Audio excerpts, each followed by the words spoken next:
জন্মদিনের special surprise দিয়ে এবার রাইকে চমকে দিল অনির্বাণ। হ্যাঁ বন্ধুরা, ভিডিওটা লাইক দিয়ে দেখতে থাকুন। রাইয়ের বিশেষ দিনে রাইকে চমকে দেওয়ার জন্য যখন সন্ধ্যের দিকে রাইয়ের গোটা পরিবার গিফট হাতে নিয়ে রাইয়ের উদ্দেশ্যে রাইয়ের শ্বশুরবাড়ি চলে আসে, ঠিক সেই মুহূর্তে অনির্বাণ বলতে থাকে যে আরে তোমাদেরই অপেক্ষা করছিলাম, তোমরা অনেকটা লেট করে ফেলেছো, কিন্তু তোমাদের আরও আগে আসার কথা। তোমরা কি আজই হোক না কেন অন্য কোনো বাইরের গেস্ট নাকি যে তোমরা সময়সূচি মিলিয়ে আসবে বলো তো?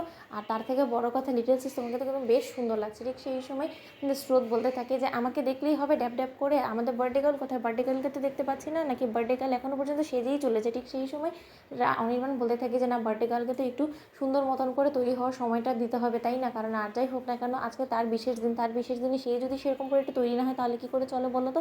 আর সে তো এখনও পর্যন্ত জানে না যে তোমরা সকলে মিলে চলে এসেছো এবং তোমাদের সকলকে আমি ইনভাইট করেছি। সে শুধু এতটুকুই হয়তো সম্ভবত জানে যে বাড়িতে আজকে বাড়ি ভর্তি গেস্ট আসবে, এছাড়া অন্য কোনো কিছু সে এখনও পর্যন্ত জানে না।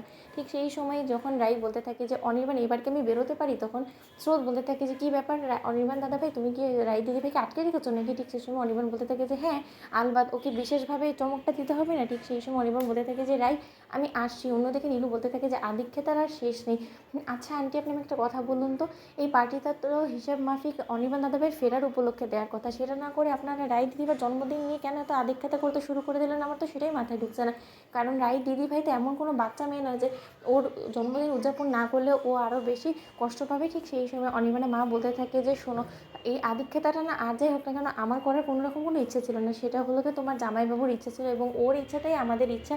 তার জন্যই ওর ইচ্ছাটা আমরা কোনোভাবে ফেলতে পারিনি, বিধায় আমরা সকলকে ইনভাইট করেছি, এছাড়া অন্য কোনো কিছুই না।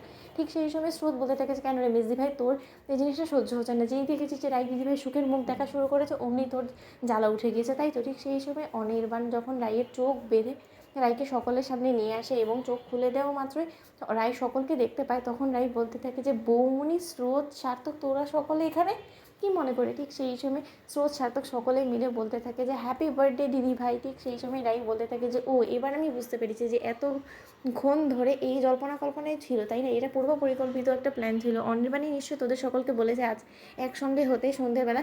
আচ্ছা অনির্বাণ, তুমি একটা কথা বলো তো, আমি কি কোনো বাচ্চা মেয়ে নাকি যে এরকম করে ঘটা করে আমার জন্মদিন উদযাপন করার জন্য তুমি এত কিছু অ্যারেঞ্জ করবে বলো তো?